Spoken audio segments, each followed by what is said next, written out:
of fetus of 20 weeks or less than that. So if the gestation is 20 weeks or less than that, if there is extraction or removal of the fetus from the uterus, it is defined as abortion. And when it's come to the weight of the fetus, if the weight is less than 500 or less than 500, and it is removed from the uterus by any means, that is also known as abortion. So very important, and you should know exactly when the abortion is called abortion. And if in case of developing world such as Nepal or other countries, the gestation can be till 28 weeks, because the viability of fetus is not good before 28 weeks in our country or in developing world. So abortion can be it can be said abortion in our country when the baby is removed, fetus is removed before 28 weeks. But in case of developing world, the gestation limit is 20 weeks. This point you should understand when it is known as abortion in Western world, and when in our country, when abortion is considered before 28 weeks. So, and whenever the fetal gestation is less than 500, it is also known as abortion. And the term abortion is also known as, it can be called miscarriage or early fetus loss, but usually in our medical term, abortion is used. And type of abortion, when it comes to types of abortion, it can be both induced or spontaneous. And induced abortion also can be legal or illegal. Legal abortion, when it is induced abortion, legal abortion is called when it is done in the hospital, when it is well certified centers, it is done. But when abortion is done by person who is not certified, and when it is done in places where it is not certified, such as in clinics where the government has not given permission, then it is known as illegal. And whenever person who is not well trained, then also it is known as illegal. So induced abortion is two types, legal and illegal. Hello? La, 1 baje. And another type of abortion is spontaneous. And spontaneous abortion can be complete, incomplete, threatened, missed, septic, recurrent, and inevitable. So spontaneous abortion are many types. And when it comes to incidence of abortion, you should understand that 10 to 20% of all clinical pregnancy get aborted.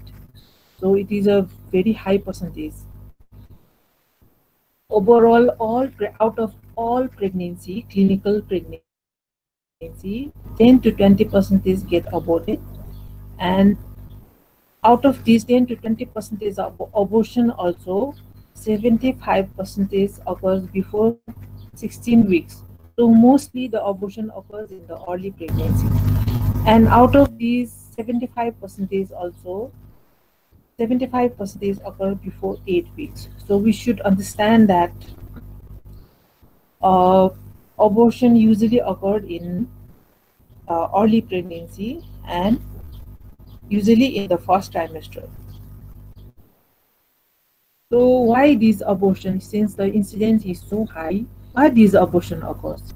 Usually it is because of the fetal cause, and this fetal cause also because of some abnormality in the fetus, chromosomal abnormality such as autosomal chromosomal abnormality or trisomy. These are the examples of chromosomal abnormality, and there are also developmental causes and congenital causes. So any congenital causes such as heart defect, congenital heart defect, or uterine defect, or renal defect in the fetus, they get aborted in the early pregnancy.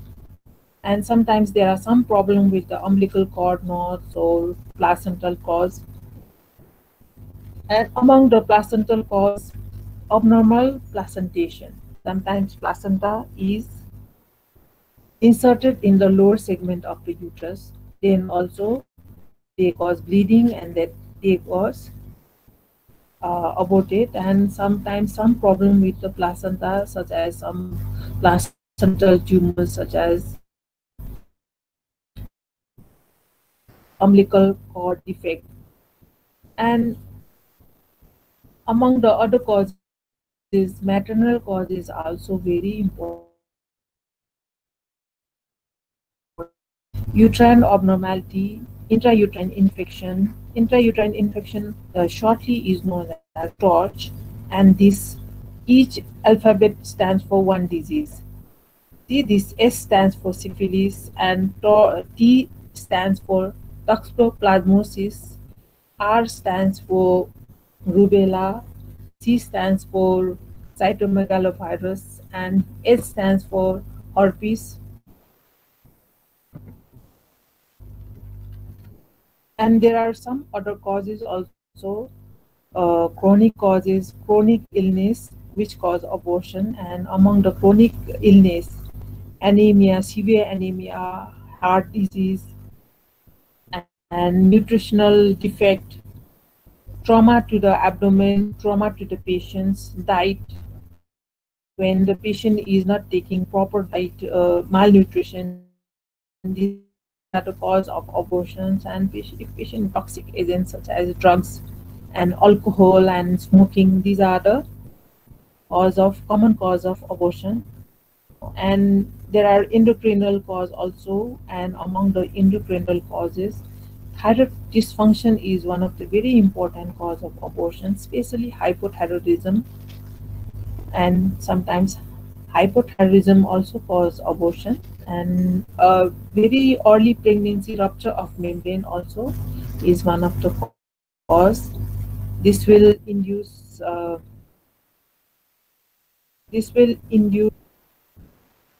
infection to the uterus leading to abortion. And idiopathic cause is when there is no known cause for abortion.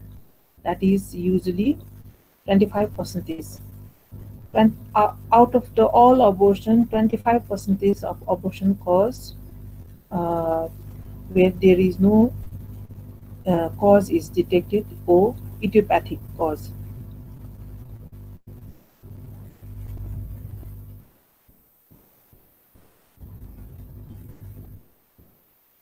Now let's come to the spontaneous abortion and description of each type of spontaneous abortion. See, the first one is complete abortion. Complete abortion is when the product of conception or whole fetus or placenta is aborted. And basically, the clinical definition of complete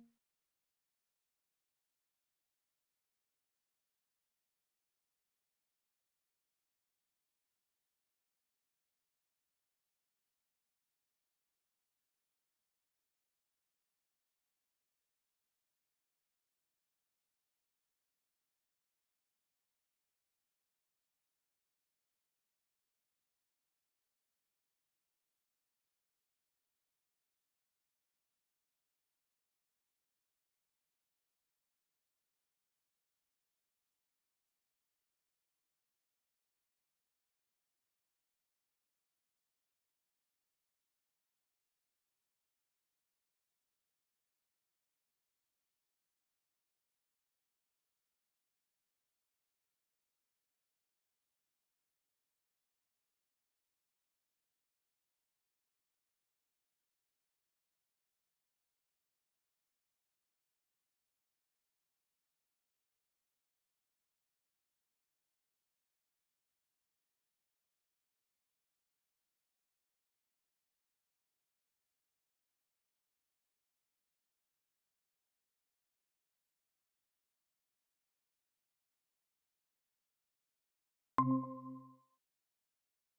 Sometimes patient can be anemic. In that case, we can transfuse blood or we can give her psychosocial support and then counsel her that even if this is a distressing condition, you can say to the patient that next time she can have another uh, healthy pregnancy soon.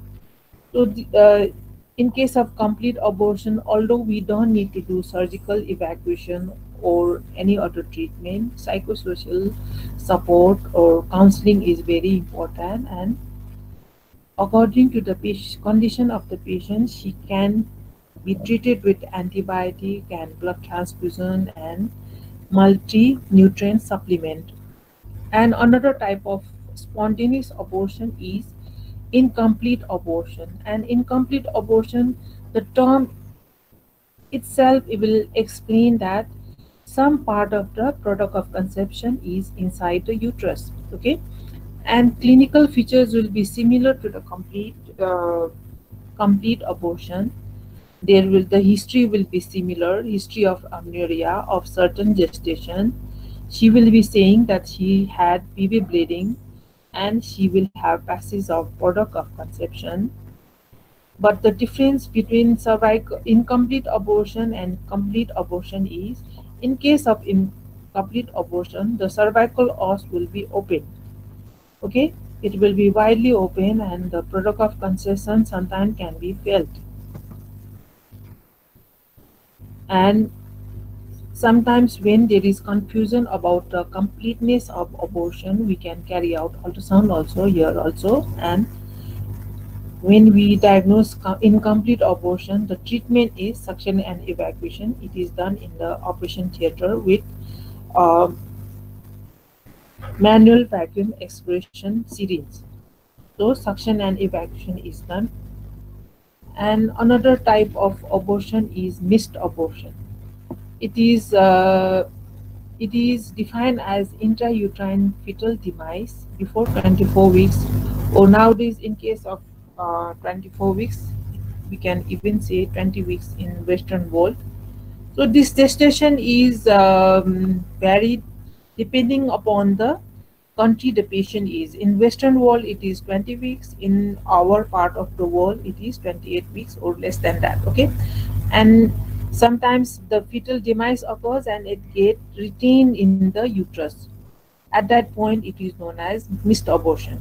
When the fetus get retained, the dead fetus get retained inside the uterus. Okay, and the clinical features will be regression of the pregnancy symptoms. Before she used to have vomiting and discomfort and tiredness. All these symptoms of pregnancy will get regressed. Patients will stop having these symptoms, and she start having bleeding, vaginal bleeding, which can be scanty or heavy, and decrease fundal height. And if patient used to have fetal movement also, patient will stop having fetal movement because the fetus is there. And pathophysiology will be, it can be the missed abortion can be blighted ovum or carneus mole. So these two type of pathophysiology can be present.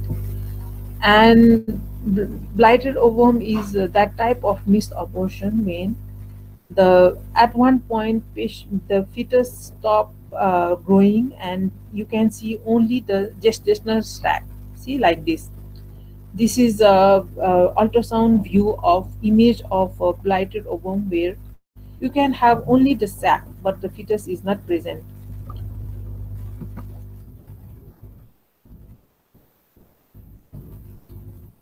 And carneus mole is another type of missed abortion where hemorrhage occurs in the chorioidecidual space and extend around the gestational sac, and the amnion remains intact and becomes surrounded by blood clot. So basically, it is a dead fetus surrounding by blood clot, and it is also known as blood mole. So if you examine the case of missed abortion, you will see that you will find that the os will be cervical os. Risk finding you can get by doing bimanual examination in the OPD or vaginal examination. So you will find the os will be closed and bleeding may be slight. And if you do bimanual palpation, uterus may be smaller since the fetus is dead. The uterus may be smaller than the gestation, and diagnosis can be done by carrying out ultrasound also, and you'll find that the cardiac activity will be absent. See, whenever a live fetus you see in ultrasound, you can find the find that there is cardiac activity. The valve of the heart will be moving all the time in ultrasound. But in case of missed abortion, this activity, this cardiac activity will be absent. Okay, and whenever you diagnose missed abortion, the treatment depends upon the gestation of the fetus. See, less than 20 weeks, 12 weeks, always easier, and we can do directly suction and evacuation. But whenever the gestation is more than 12 weeks, the cervical wrapping is required. Cervical wrapping means softening of the cervix so that suction evacuation can be done easily.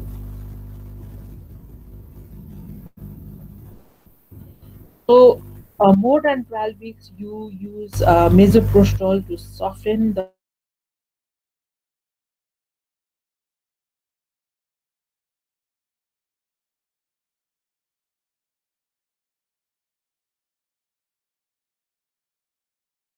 easily.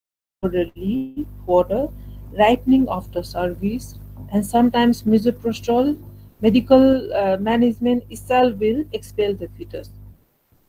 So if it is gestation is more than 12 weeks, we do medical management, and if it is not complete with medical management, we will evacuate after part of the fetus is expelled.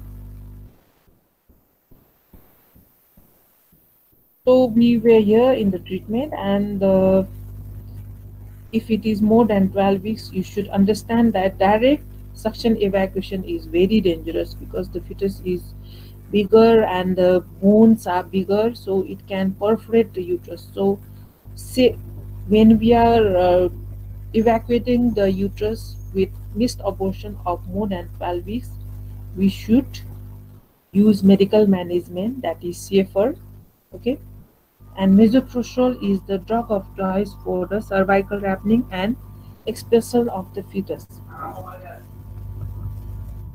Now let's come to threatened abortion.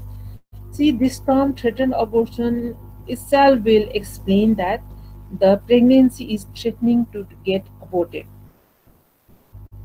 So it is the clinical features will be similar: history of amenorrhea, PV bleeding, and on examination, cervical os will be closed, but she will be having bleeding. And ultrasound is the investigation of choice to diagnose threatened abortion. Here, pregnancy will be intact, means the cardiac activity will be there. The process has started. Threatened abortion means the process has started, but it can be reverted back.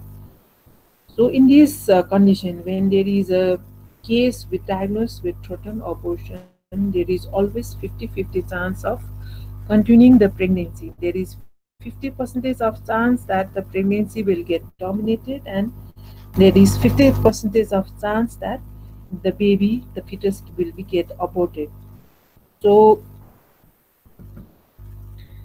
whenever you diagnose threatened abortion, and diagnosis will be done by ultrasound, the cardiac activity will be there.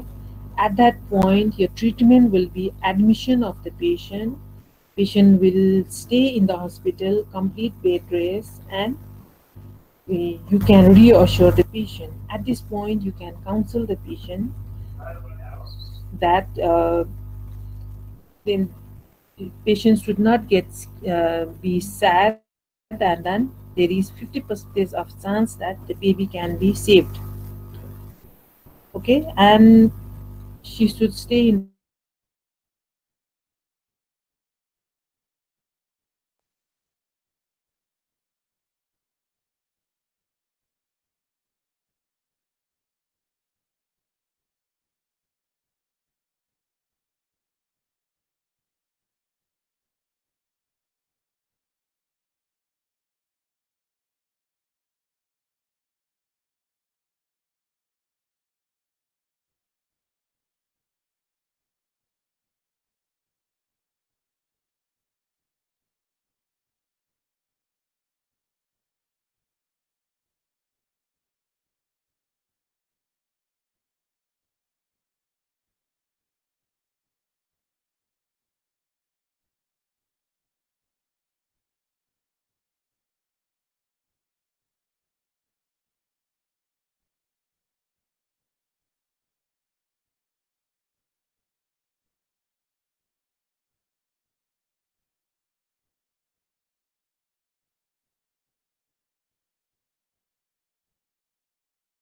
मैं उसको मैं mute में था।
Ma'am, we still can't hear you.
होते ही browser में अच्छा होता है बटन तल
You can hear me now?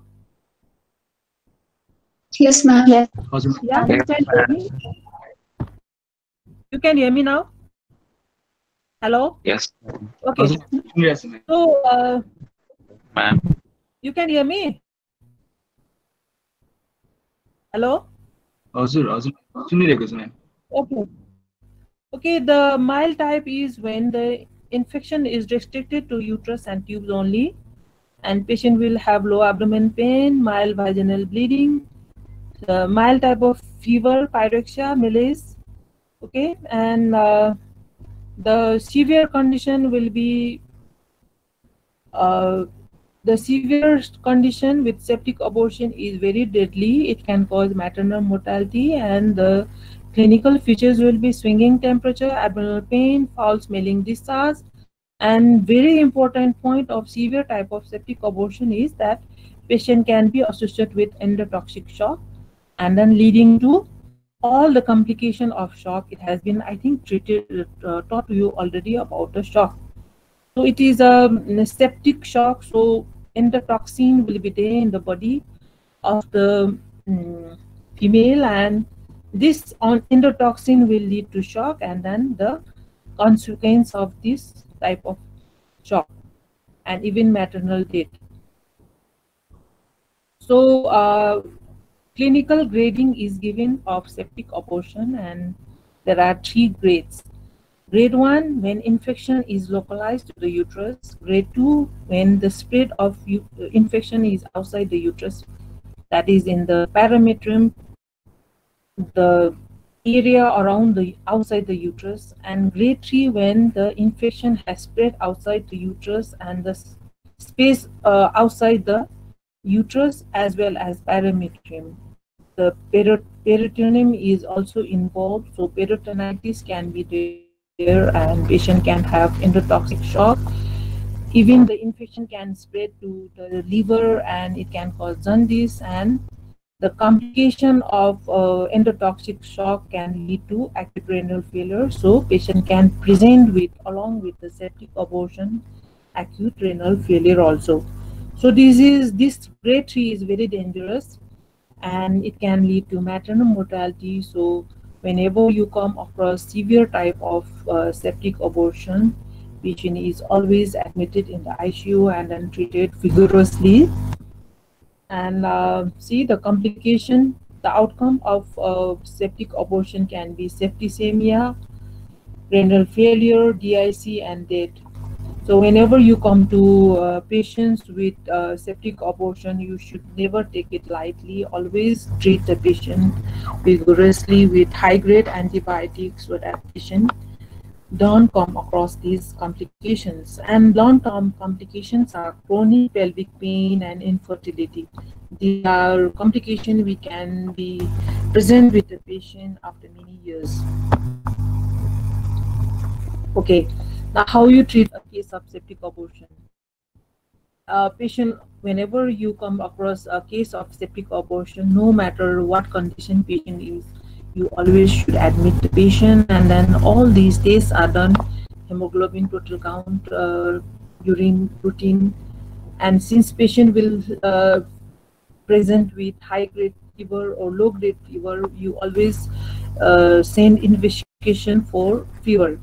So whenever patient is having fever, you always send for urine routine culture, high vaginal swab, endocervical swab, and coagulation profile, because patient can be present with DIC, disseminated coagulation disorder. So BT, bleeding time, coagulation time, and prothrombin time, these are coagulation profile is sent also, and then carry out ultrasound to see the completeness of abortion, whether the abortion is complete or not. So always carry out ultrasound for the completeness of abortion and any other complication related to septic abortion. So always carry out ultrasound.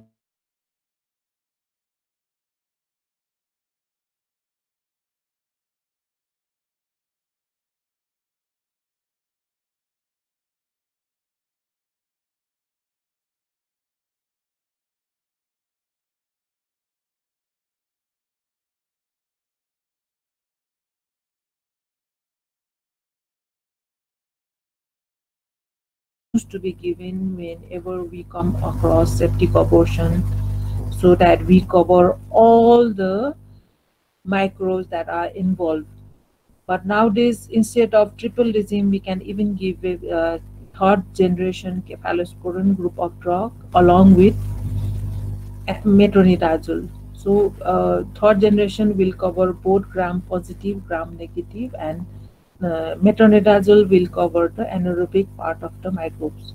So we give broad spectrum antibiotic, evacuate the uterus if it is not complete, and if patient is with septic shock, we have to treat the patient accordingly in ICU.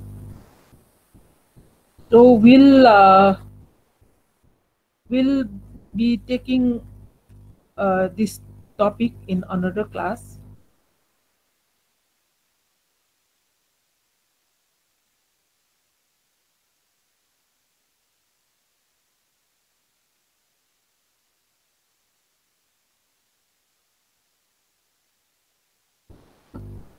See, whenever patient in early pregnancy comes with PV bleeding, you should think of so many conditions, not only of abortion. The first condition is abortion, but it can be also ectopic pregnancy, molar pregnancy, and local causes. Any cervical causes also can be considered whenever patient is having PV bleeding in early pregnancy. So abortion we have already gone through, so you know what is abortion now. And then ectopic pregnancy. Ectopic pregnancy is a pregnancy when it is occurred in outside the uterus. So it can be either in the tube instead of uterus. The pregnancy can occur in the tube or ovary or other places, and patient will usually present with amenorrhea and PV bleeding, and she will be having acute abdomen pain. So ectopic pregnancy is when pregnancy occurred outside the uterus and patient will be having PV bleeding, acute abdomen pain.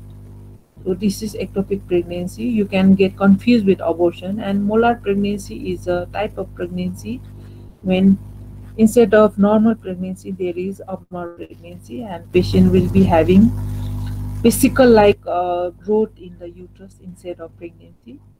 This is abnormal pregnancy. So you can get confused with molar pregnancy, and it is a huge topic. It will be taught to you in a single class. So you should know that it is it comes under differential diagnosis of early pregnancy. And whenever there is PV bleeding in pregnancy, you should always make a point to see per speculum examination should be done to see the cervix, so that you exclude the local causes such as cervical polyp and cervical erosion. Okay, and these are the pictures of abortion. The threatened abortion is the pregnancy is intact and there is PV bleeding. So this condition is a condition when you can report back the condition. You can report back. So whenever there is threatened abortion, there is 50% of chance that it will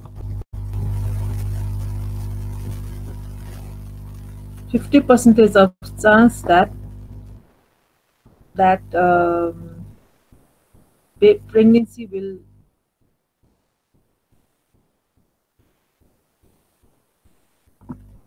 50% of the chance that pregnancy will continue. And this is the imminent pregnancy abortion. See, the abortion is about to take place, and incomplete means the fetus has been expelled but the placenta is inside. Okay, this is all for today. I'll be taking class on Wednesday at 12 o'clock. If you have any questions, you can ask to me.